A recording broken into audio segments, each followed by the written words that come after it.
Yo, what's going on everyone? It's your man Preston Max, back again with another video. I know it's been a while since I've uploaded a video, just been crazy with work and life and everything, but it's the holidays. I hope everyone had a happy Thanksgiving, and I have some time now, so I figured I would just do something easy, something quick, not go into too much detail, but just showcase some of the newer pickups I've gotten over the past several months that it's been that I've done a video. So like I said, I'm just going to showcase some of these. If I feel like it, maybe I'll take some of them out if it's a cool variant.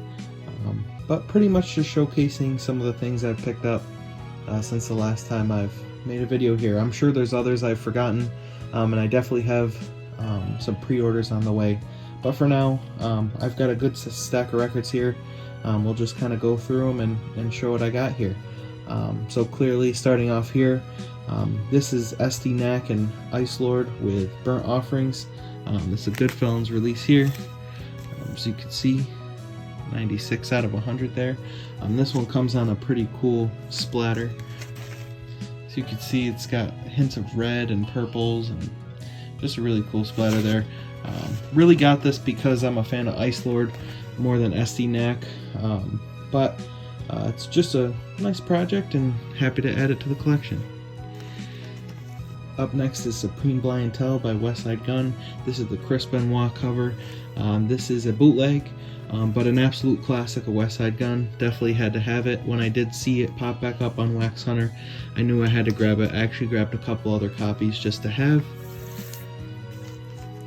Next up we have Black Vladimir by Mayhem Lauren, fully produced by Derringer.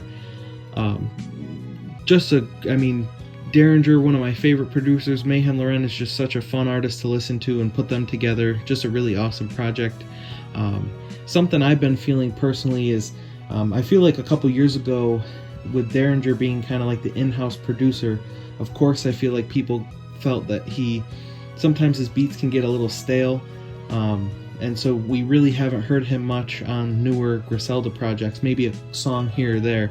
It was definitely refreshing to hear a full album produced by him, and me personally, I feel like Conductor Williams is kind of falling into that same oversaturation, if you would. I'm sick of Conductor Williams beats. That's just me. Let me know in the comments what you feel. Is Conductor becoming the new Derringer? Is he falling off a bit? I don't think either of them have fallen off. I just think when you have album after album after album produced by the same producer, it starts to sound the same. But with that, this is a great project, definitely refreshing to hear. Up next is Reject on Steroids. I had never listened to this project, but it popped up on Wax Hunters for $10. I believe this is a red copy, so listen to it the first time. It's pretty great. I love Butcher on Steroids. Still never heard Hitler on Steroids, but happy to add this one to the collection. Up next is Wet Dirt by Crime Apple. This one is still sealed, it's not open. I believe it's just black. Just classic Crime Apple project. Got it for a good price, and I knew I had to add it there. Next is Action Bronson with Crocodrillo Turbo. Not my favorite Action Bronson project, but I do have a lot of his projects, and this is just standard black came up. There are some fun songs on here, but just, yeah, nothing much else to say. I enjoy it. It's not that I dislike it, just not one of my favorites of his. Up next is N. Craven 3 by Nicholas Craven. Probably my favorite producer out right now. I've got 1 and 2. I knew I had to complete this. I listened to this project a ton this year. Definitely on my top list.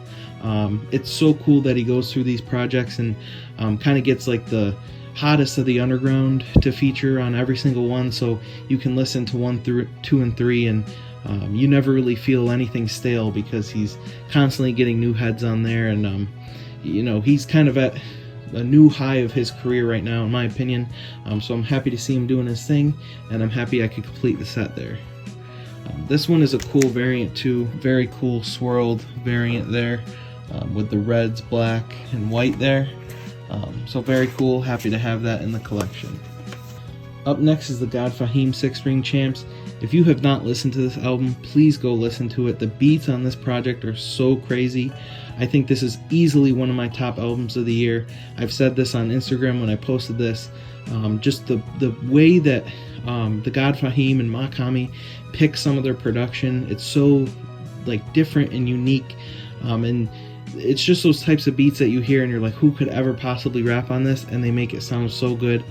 I can't say enough that I love about this album. Definitely go check it out if you haven't. Like I said, the beats on it are so crazy, and I knew I had to have it. This is just Standard Black. That's 6-ring champ God Fahim.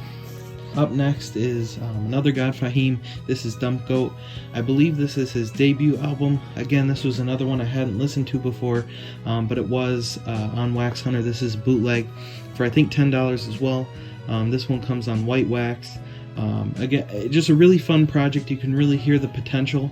Really cool Nicholas Craven, some self-produced tracks on here as well.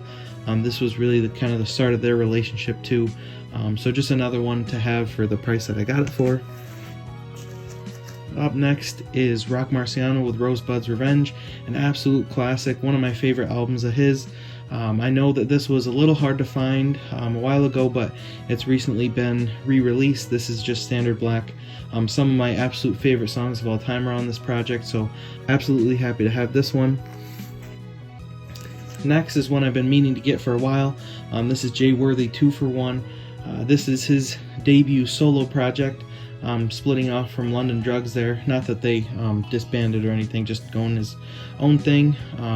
This is just a really nice project. It's got some really cool production.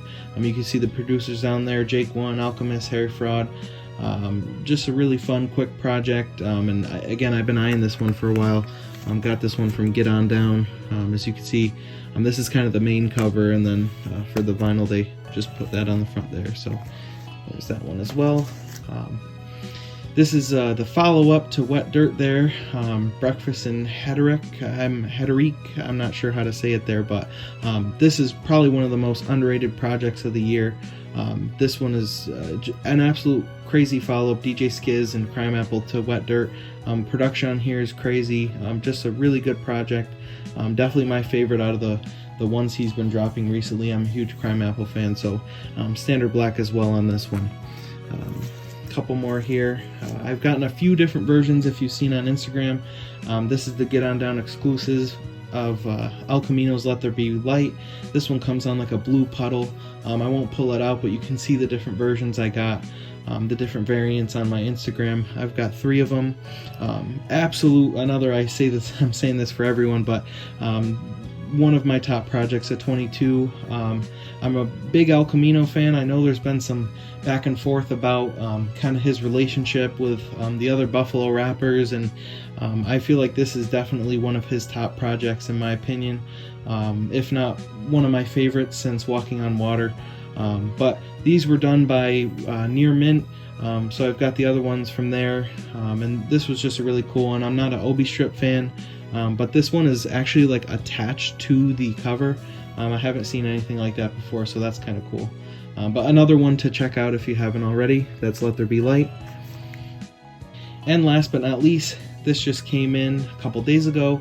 This is Boldy James and the Alchemist with Super Tecmo Bo. This was kind of like the follow-up tracks or kind of the throwaways or bonus tracks to Bo Jackson. But I was a huge fan of this project. I'm not sure if you got, because I only got the single side Bo Jackson, but I know that they made a double LP for that, and I think a lot of the bonus tracks on that double LP are the songs that are on here. If you have it, let me know. So if you had that, I'm not sure if this was worth picking up, but coming in the NES style cartridge there, I know some of them, I think all the color variants had like a slipcase for it too. This is just the Standard Black, the cheapest one on there. But really good project, really nice follow-up. I think I liked it, or just as much if not the same as Bo Jackson. It didn't feel like throwaways to me. It just kind of felt like an extension of that project. So I was really happy to see this one coming as well. So yeah, nothing too crazy here. Like I said, this was just a quick one, just to kind of let you know I'm still thinking about the records and still thinking about vinyl. I've clearly still been collecting. It's just I haven't really had time to upload anything, but let me know what some of your recent releases have been in the comments, what your favorite projects are of the year. I'm hoping to do like a showcase of some of my favorite albums as this year is coming to the end, maybe late December, early January, especially if I have them on wax. I'll be happy to showcase some of those. So I hope you've all had a great holiday again. Enjoy your break if you got one. If you're working, keep on the grind, and I hope everybody has a blessed day. Peace.